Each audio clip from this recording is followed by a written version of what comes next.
Magandang araw sa lahat. May babahagi na naman tayong katatakotang storya tungkol sa abandonadong bahay na nararanasan ni Fe at ang kanyang pamilya sa Biñan, Laguna. Sa hindi ko pa simulan ang aking storya, mag-like and subscribe po kayo sa katatukatang channel na ito.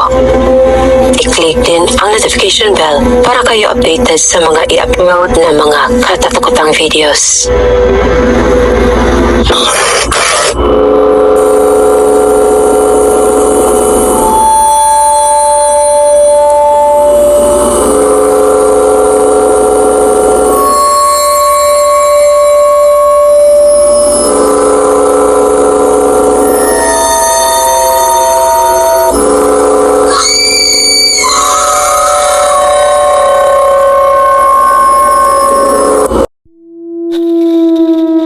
Gusto ko lang ipahagi sa inyo ang nararanasan namin sa isang bahay na abandonado somewhere in Biñan, Laguna.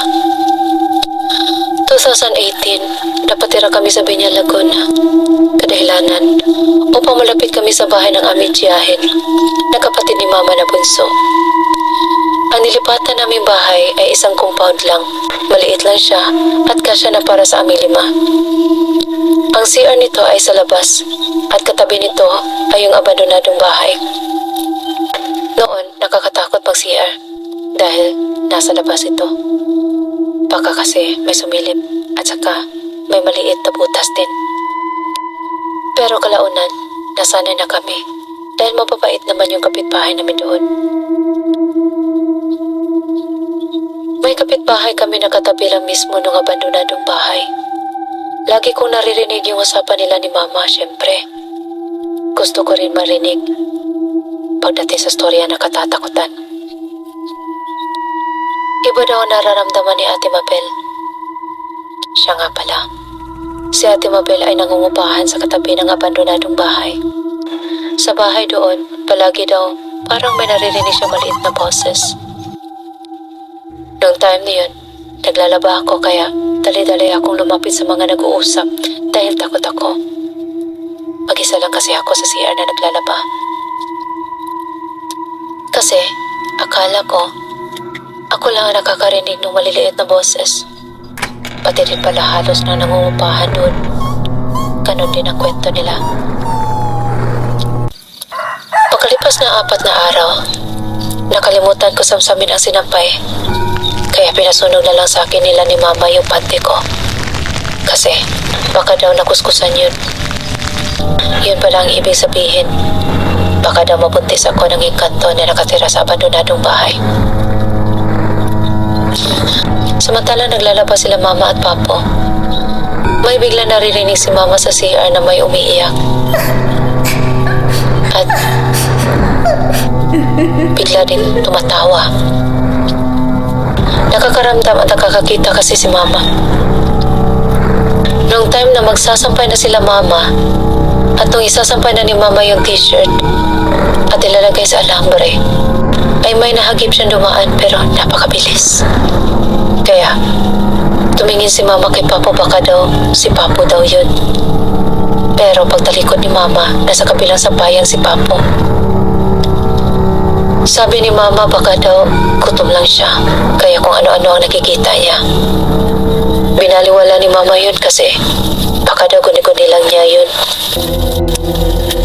Gabi na at magsisitulugan na kami nang may narinig si Mama na tumatawa. Pero binaliwala na naman niya.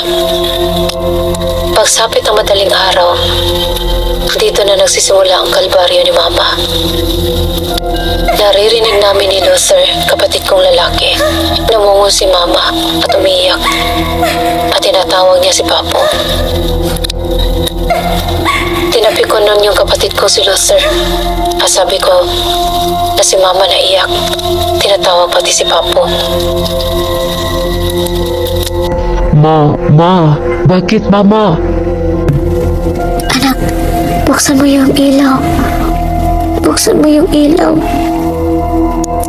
Pagbukas ng ilaw ng kapatid ko, nakita namin si Mama na diretso-diretso na ang pagkakahiga. Pero naiiyak pa rin, samantalang nakapikit. Tinapik ng kapatid ko si mama at nagising na si mama at tinanong ng kapatid ko kung okay na ba siya. At ang sabi ni mama ay okay na daw siya. Pagsikat ng araw, nagkwento si mama sa amin na binangungot daw siya. Meron daw babae na kaitim sa pintuan. Natawa daw at papalapit sa kanya. At ang sinabi kay mama na, Halika, sumama ka na sa akin. nanindig ang mga balahibo ni mama nung pagtawa na nakaitim na babae ng malakas. Ayokong sumama sa'yo. Nagsimulang magdasal si mama ngunit palakas na palakas daw ang tawa nito kasama ang paglapit sa kanya ng mabilis. Pagmulat daw ni mama ay nasa paahan na daw niya ito. Kaya ipinilit na sumama si mama sa babae na kakulay itim. Pero dasal pa din ang dasal si mama at ang dinadasal noon ni mama ay Aba Ginoong Maria. Ngunit sinabayan si mama nito at pinaglalaroan ng babae ang dasal. Pagmulat uli ni mama ay mukha sa mukha na sila ng babae itim at tinatawanan siya nito. Naiyak na lang si mama at di makahinga. Kaya ang nasabi na lang ni mama ay, Diyos ko, tulungan niyo po ako. at may narinig si mama na, Mama, Mama. at yun ang pagtawag namin ng kapatid ko na si Luther. At unti-unti daw umalis yung itim na babae. Lalo na nung binuksan ang ilaw. Tuluyan ang nawala yung babaeng itim. Napatawag si mama ng espiritista. Totoo daw na may babaeng itim dun at mga engkanto. Sinabi ng babaeng itim sa espiritista ay, Teritoryo. Babalik din ako dito.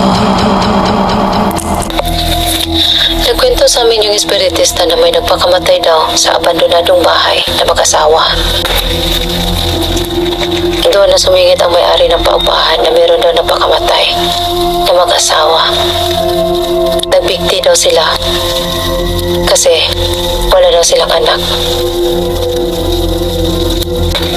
Dahil sa tanda nilang mag-asawa ay napagpasyahan na magpakamatay na lamang kesa mamatay daw na may sakit at walang mag-aalaga sa kanila. Yung may-ari ng paupahan na yun ay bininta na lamang sa kanya ng kamag-anak na namatay na mag-asawa. Simula noon ay lumipat na lang kami ng ibang tirahan para wala nang gagambala kay mama.